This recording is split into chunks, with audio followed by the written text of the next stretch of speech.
Do you know about the guy who de-sleeves and eats a watermelon? Yeah, this is what comes to mind when I try to describe Fellowship. Are you calling me a nigga? Fellowship is a multiplayer online dungeon adventure or MODA, and not to be confused with the one with the screaming Filipino. That's MOBAs. It's developed by Chief Rebel and it's World of Warcraft's Mythic Plus dungeon experience, the game. There's no overworld to explore, no leveling, no preparation needed just to play dungeons. You get in, you give your keyboard a good old smack, you get your loot, and you get out and queue for the next dungeon. So it's compared to WoW's Mythic Plus dungeon experience, but this statement means absolutely nothing to me. I've played dungeons in WoW, but never Mythic Plus, so I don't have a point of reference for this, or what that means exactly. I mean, I could look it up.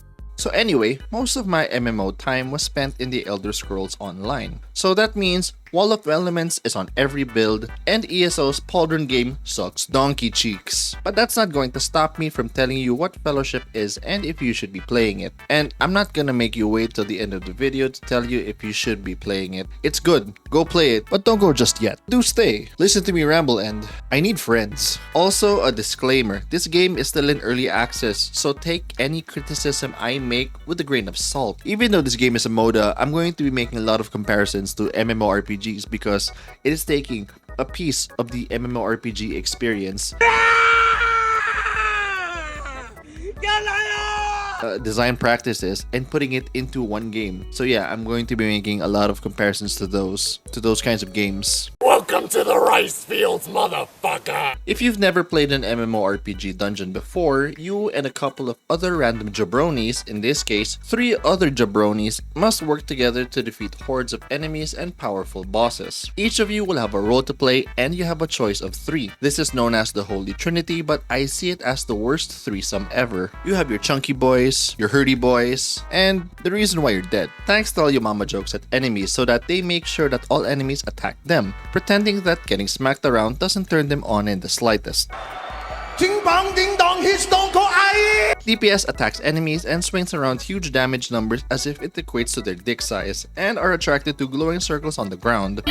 And healers, I don't know, they just keep talking about something called mana, always wanting to take a break. Like, bro, what the fuck? Just drink a monster, what the hell? You can play with friends, but good luck finding 3 other people who will be able to play with you, who have similar schedules as you, or at least have enough free time to complete a 30-minute dungeon run when it was only supposed to take you 5 minutes to complete. The combat is pretty much World of Warcraft. I haven't played long enough to notice any small differences. I'm pretty sure more seasoned and veteran players can probably tell the difference, but for me, I haven't played a lot of World of Warcraft. I really can't tell the difference. It's tab targeting. It's fun. It feels good. And you're walking along. In Fellowship, dungeons run on a time limit and require you to defeat enemy mobs until you get a kill score of 100% to prevent you from just running straight to the boss and speedrunning the whole dungeon. Completing dungeons will grant you loot to improve your character and access to harder dungeons, then higher league tiers, which are difficulty tiers for more difficult dungeons, and better loot. There are 5 tiers, with Eternal at the very top, which is a tier that just gets harder infinitely as you clear dungeons. Dungeons also have modifiers that act as buffs and debuffs, placed upon either the player or the enemies, and the harder the dungeons, the more modifiers there are. You have 12 dungeons, 8 normal and 4 capstone, which you need to complete to get to the next league tier up. So we're starting off with a good amount of dungeons, but you actually play through all of those dungeons at the very first difficulty tier in the beginning. And outside of the scaling difficulty and the added mechanics given to the enemies, don't expect a lot of variety going through the tiers aside from the capstone dungeons. It's one game mode, which is a 4-man dungeon run, and that's it. Once you hit Eternal, that's kind of it. Nothing new aside from just ever-growing difficulty. The only thing to do is to do it all over again with another character, which is fine. I mean, I recommend doing alts so that you can fully experience the other classes, but I can imagine people just want to play one character and are not interested in playing alts. Wait a minute. Who are you? Normally in MMORPGs, you get to create your own character and choose a class to play. However, in Fellowship, you're going to be playing pre-made characters. Personally, I don't mind this. You may lose the customizability and the personal touch of having your own character, but as I played the game, I don't think about it as much, although I do acknowledge that there are people who have commented and do want to have their own customizable characters. I think there's still room to give players the option to customize their characters down the line. Now you can either let them make whatever they want or keep it within the scope of the general look of the character. Take Commander Shepard from Mass Effect. Bang, okay? We know what he or she looks like through their default looks, but you can still make your own Shepard. You don't even have to give the option to choose genders if they want to keep it close to how they already look. Now for your character options, you got cold ones, spicy ones, bald ones, edgy ones, ones with their dogs out. We got Dami Mommies, short kings, guy with bow, and their dogs out, and most important one of all, furries. Totaling at 9 heroes with 2 tanks, 5 DPS, and 2 healers. Since the characters are pre-made, they'll just have to release new characters instead of new classes, which I would imagine would be easier. Don't quote me on that. I think the question down the line is if the characters will remain as is or if they will include subclasses within the same character. I'd imagine that they would just keep making new characters to really take advantage of the position they're in with pre-made characters. Everything else is the same as other classes and other MMOs. Each character has a kit of unique skills to give players a choice of distinct playstyles. Take Artios the Pyromancer. He is a ranged DPS and his kit revolves around spreading damage over time spells and detonating them in one moment of huge burst damage. Rhyme is another ranged DPS that throws ice cubes in different forms of meatballs, resulting in huge windows of burst damage. The skill tree has a decent amount of options to customize and create your own builds. There's also a bunch of other ways to improve your character, such as infusions and gems, but as far as I'm concerned, those are passives and doesn't change your character gameplay wise. The pleasure is mine. As it stands now, Fellowship does not have a lot of content aside from the infinitely scaling difficulty when you hit Eternal League. But I wouldn't really count that. Fellowship does address this by having seasons similar to Diablo 3, which lasts for a few months, with the first wipe coming in around mid-December or January. What will be resetted are league progressions, gear materials, gems, reward maps, which are your talents and abilities, and armor trims. What you will keep are mounts, skins, and other forms of cosmetics. There is the leaderboard, which lets you see how you stack up with the rest of the player base, so you have the choice there to be as sweaty or as casual as you want in Fellowship. There's also news that there will be 2 new characters in the works, a tank and a healer. So that's actually pretty exciting. There's a lot that Fellowship can do moving forward in terms of game modes. They can do raids, PvP, change up the dungeon format, deepen the character talent tree, but Chief Rebel needs to be careful when implementing these, which I'm gonna talk about this more later. Now, if you spent enough time in MMOs, you would know that the actual endgame content are not the dungeons or the raids, but the fashion.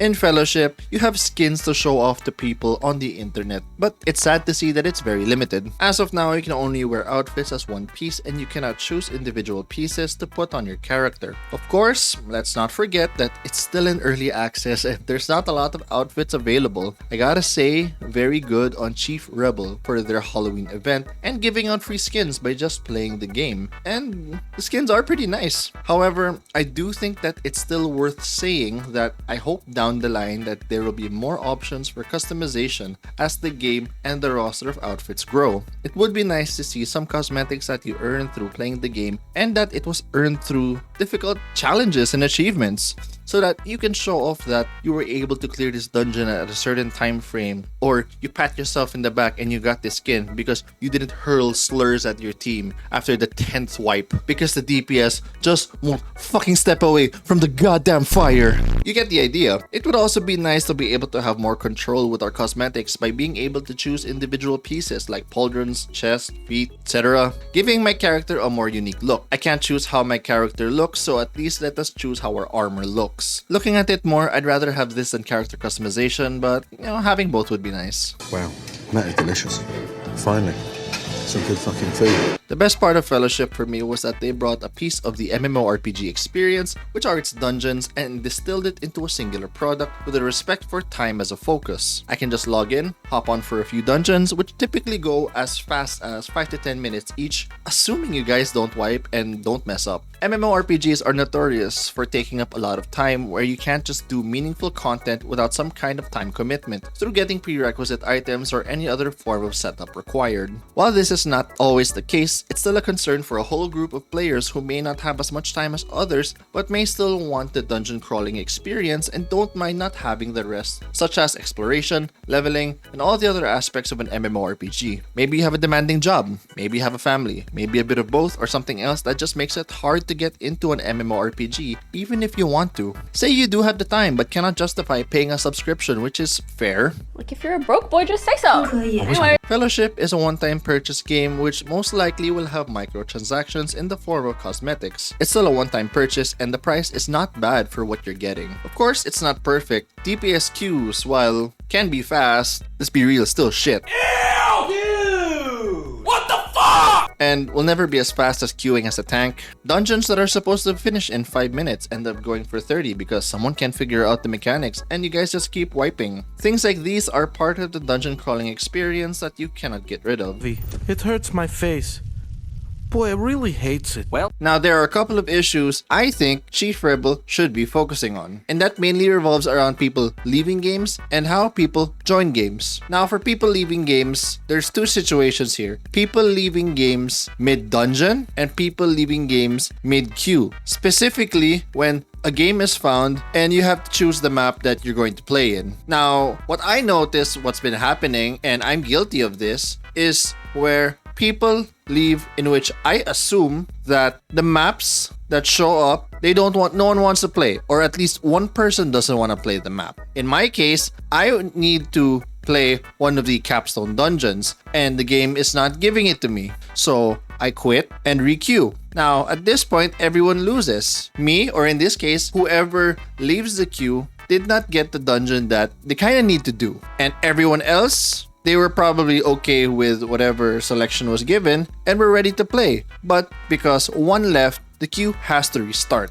Now, we all know how DPS queues are. What the fuck? Really fucking long. And so, they have to wait all over again. So, here, what I suggest is, when you queue up for a game, you can select the map that you want to do. Now, will it show up every time? Probably not. I don't think it should. But at least you did your part in selecting the map that you want to play. Or at least have a higher chance of it showing up. For people who leave mid-dungeon, I feel like it's not as easy as just slapping on a punishment for people who just leave. A lot of times, people leave because of wiping too much, and it's understandable. You don't want to spend all this time wiping, especially if you yourself, you know what to do, and your team maybe not as good. While it's not a nice reason, it is what it is. So maybe if I could suggest like a middle ground solution, maybe a surrender system where everyone has to vote on leaving the dungeon. And if enough yeses pass, then you leave the dungeon.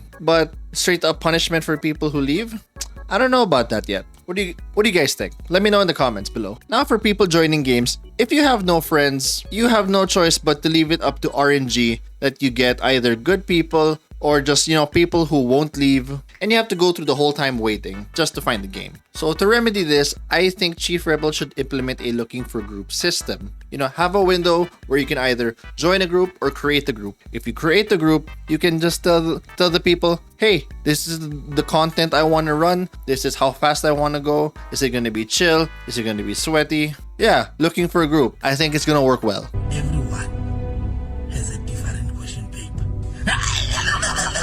So, will Fellowship kill WoW and muscle in on FF14? I don't think so, but I do think that it will become a supplementary game for those who have done everything in their MMO and are just waiting for new content, and same would go for those who are mainlining Fellowship and run out of content, so they would play other MMOs. I also think that Fellowship is a good introduction for people who have never played an MMORPG before, through the lens of this MODA format, as dungeons and other similar content is a huge part of the MMORPG experience, and being able able to just hop into a game without all the prerequisite stuff makes it an approachable experience. I mentioned a while ago that Chief Rebel needs to be careful when implementing new game modes such as raiding or any other content, as these could potentially scale the game where at some point the accessibility and the agile nature of Fellowship will be lost and it becomes another MMO. Maybe not in terms of a full-fledged MMO scale, but in terms of commitment and preparation required to be able to play certain content that would be unsustainable for some of the players Fellowship has attracted in the first place. Your family folk, the tired salaryman, those who don't have as much time to play these kinds of games but want to. And I'm not saying that Chief Rebel should just solely focus on this player base. I think there's space for the sweats to come in and do their thing, but at the same time, let's not ignore these people because I think they're a huge part of the community. However, I think that it's still a necessary step for the longevity of the game. I want to see PvP, I want to see roguelike game mode or even raiding, but we'll only be able to wait and see on how it'll be implemented in the future and when Fellowship is fully released. What do you think of my coverage? Do you think I have covered everything? Is there something I missed? Did I have good takes? Did I have shit takes? Either way, you can let me know down below. And that's about it. I'm out.